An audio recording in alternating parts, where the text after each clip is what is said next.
Scene script. Have you ever wondered how the rediscovery of sign language in the 1960s changed the lives of the deaf community? Enter William Stokoe, an American scholar who, alongside his deaf research assistants Dorothy Casterline and Carl Kronberg, unearthed the unique linguistic structure of sign language. This revelation sparked a renaissance within the deaf community, breathing new life into their communications and interactions. During this period, society was becoming more accepting of differences, whether they were in hair length, skin color, or language use. This shift in social climate played a significant role in changing how hearing people perceived the deaf and vice versa. For decades, an oralist approach dominated, suppressing sign language's use. However, the rediscovery of sign language in the 1960s served as a beacon of change, empowering the deaf community to advocate for their linguistic rights. This rediscovery was a turning point, paving the way for deaf people to advocate for increased usage of sign language in deaf education. In the 1970s, deaf American Roy Holcomb led a movement that would further revolutionize deaf education. This was the era of the total communication movement, a wave of change that encouraged the use of every possible means to educate deaf children. It was an inclusive approach, embracing both signing and speaking. Holcomb's advocacy was instrumental in the growing acceptance of American Sign Language, or ASL, in academic institutions. Colleges and universities across the United States started to recognize ASL for foreign language credit in the following decades. This recognition was a significant step towards the validation and appreciation of sign language as a rich, full-fledged language. Parallel to this, a bilingual bicultural approach to deaf education was established. This approach emphasized the use of ASL as the native language of deaf children, alongside the acquisition of English.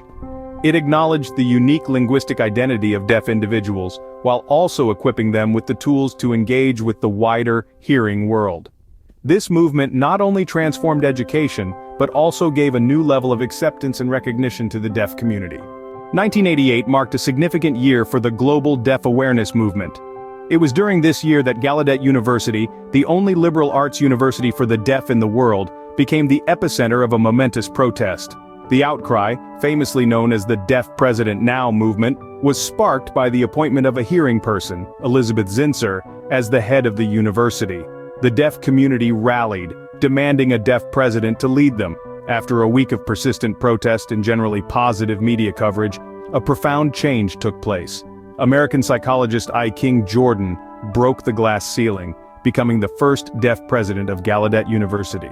This landmark event sent ripples through the deaf community worldwide, inspiring further advocacy and activism. It was more than just a protest, it was a powerful statement, advocating for deaf people's control over their own lives and education. As we entered the 21st century, the deaf community faced new challenges and opportunities. The advent of cochlear implants, auditory enhancement devices, marked a pivotal point. These implants have brought a new lease of life to many, enabling them to experience the world of sound. Yet with this technological advancement, we saw a resurgence of the oralist philosophy. The focus shifted back to speech and lip reading, steering away from the use of sign language. This shift sparked a crucial debate within the deaf community. While these devices offer an opportunity to bridge the gap between the hearing and the deaf, they also pose a threat to the rich heritage and identity of the deaf community. The increasing popularity of cochlear implants has led to a complex existential dilemma. The question arises, do we embrace this technology and risk losing our unique culture, or do we resist and uphold our identity? Simultaneously, research into the genetic causes of deafness has opened up new vistas. This research holds the potential to identify treatments or even cures for various forms of deafness. A ray of hope indeed. But this too presents an existential quandary. If we find a cure, what happens to the deaf communities that have thrived for centuries? Does their existence get reduced to mere chapters in history books?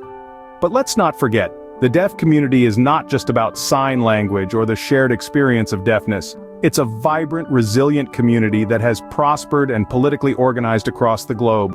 It's about a shared culture, a shared history, and shared experiences that transcend the barriers of sound and silence. In the 21st century, deaf communities have continued to flourish, participating actively in both their own cultural communities and in the larger cultural communities in which they live. They have made significant strides, advocating for their rights, and have left indelible marks on our diverse global culture. Despite these challenges, the deaf community continues to thrive and evolve, contributing significantly to our diverse global culture.